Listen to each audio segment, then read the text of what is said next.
షాద్ నగర్ వైపు ఉన్న DTCP RERA approved సిర్లసీమ 2 double benefit offer తో సిర్లసీమ 2 ఒక్కసారి ఫ్యామిలీతో విజిట్ చేసి మంచి నిర్ణయం తీసుకోండి. మరి ఈరోజు కవితక్క గారి నిజామాబాద్ ఎమ్మెల్సీ భారత జాగృతి వ్యవస్థాపక అధ్యక్షురాలు కవితక్క గారి అరెస్టుని తీవ్రంగా నిరసిస్తున్నాము. మరి అరెస్టును తీవ్రంగా ఖండిస్తున్నాము.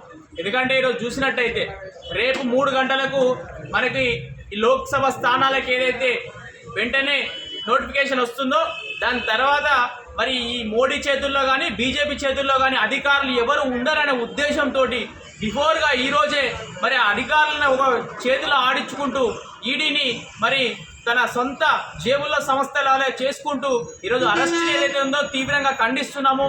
ఎందుకంటే ఈరోజు చూసుకున్నట్టయితే ముందస్తు అరెస్ట్ వారెంట్ ఎలాంటిది కూడా ఇవ్వకుండా మరి ఈరోజు కక్షపూర్వకంగా చేసుకుంటూ పోతుంటే ఎంతోమంది అంటే ఈరోజు ఎట్లుందంటే బీజేపీలోకి జాయిన్ అయితే ఎగ్జాంపుల్ ఎంపీ సుజన్ చౌదరి గారు ఉన్నారు, ఎన్నో కోట్ల కుంభకోణం ఉన్నది కానీ అవన్నీ బయటికి రావు. ఎందుకంటే తెల్లారే పోయి బీజేపీలో జాయిన్ అవుతాడు. బీజేపీలో జాయిన్ అయిన వెంటనే వాషింగ్ పౌడర్ నిన్న కేసీఆర్ గారు చెప్పినట్టు అంటే ఈరోజు చూసుకున్నట్టయితే పూర్తిగా కక్షపూరితంగా నిజామాబాద్లో ఈరోజు చూసినట్టయితే నెక్స్ట్ అరవింద్ గారు ఎవరైతే ఉన్నారో వాళ్ళు ఓడిపోవడానికి సిద్ధంగా ఉన్నాడు.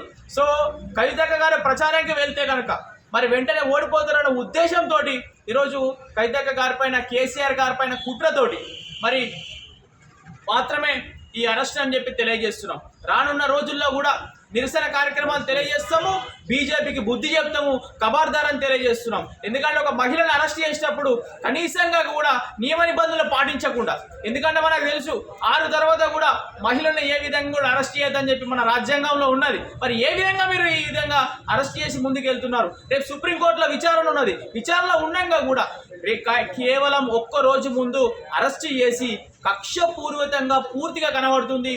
దీన్ని ఏది మరి ఏ శక్తి నడిపిస్తుందో ఇలా చూసినాము. ఎందుకంటే మోడీ గారు హైదరాబాద్ వచ్చి ఇలా కావాలని కూడా ఇలాంటి తీసుకొచ్చి బీఆర్ఎస్ పార్టీ డ్యామేజ్ చేద్దామనుకుంటే ఖచ్చితంగా ప్రజల బుద్ధి చెప్తారు.